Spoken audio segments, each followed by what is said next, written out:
il ne faut toucher ni son corps, ni son mental.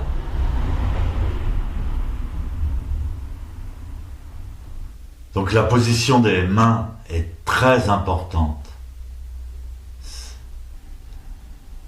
Hokkaijoin en japonais, le grand mudra, le mudra universel, le mudra absolu. Les pouces sont en contact, connectés. C'est la connexion fondamentale entre le corps et l'esprit, entre le vide et la matière, entre l'objet et l'espace. C'est très important. Donc la position des mains dans le vrai zazen est très importante. C'est pas quelque chose d'aléatoire où on pose ses mains n'importe comment, où on dit oh, c'est pas important. On tient la particule subatomique entre ses pouces.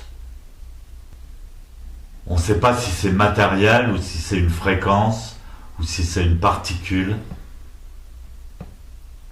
Donc le contact entre les pouces doit être très délicat, comme si vous touchiez de la soie. Les pouces doivent être bien horizontaux et ils sont exactement à l'aplomb des deux majeurs.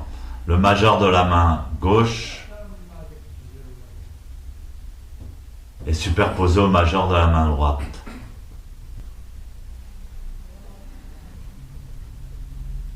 Et ainsi tous les doigts doivent être parfaitement superposés. Évidemment, après on relâche bien les mains, on ouvre les mains, on sent de la chaleur dans les mains.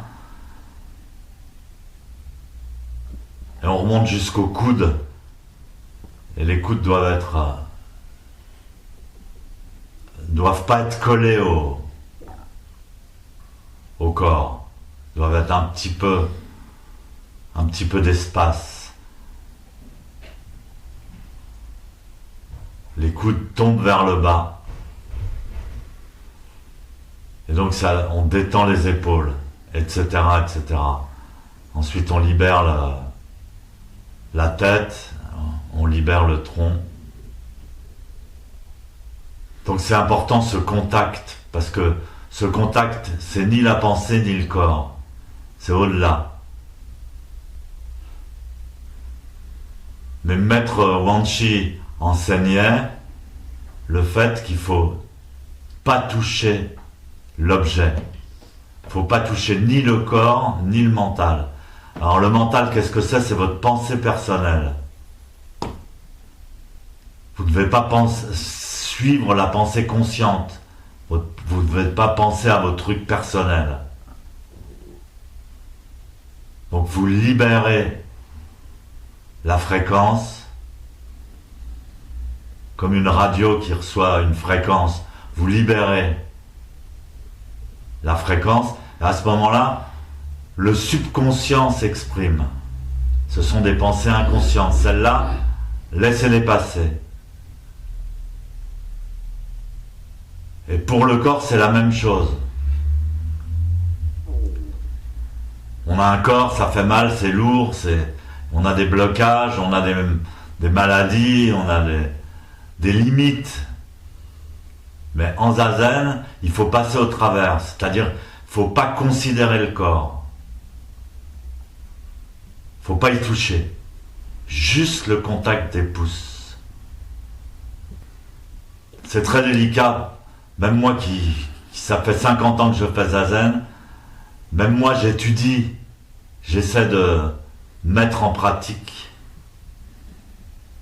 cet enseignement. On doit se corriger, on doit mettre en pratique.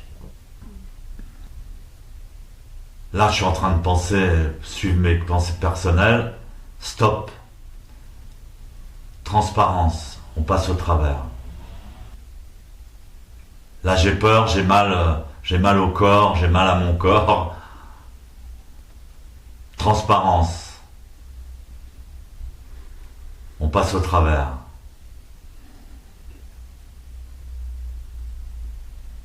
C'est-à-dire qu'on n'incarne pas son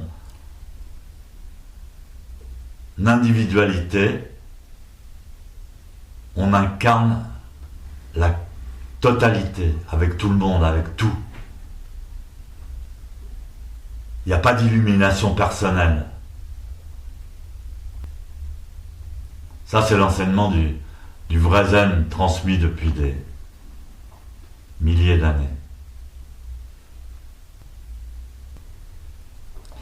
Gardez les yeux ouverts.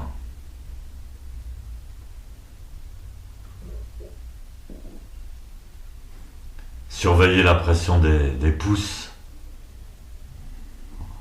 Elle doit être très subtile et très délicate.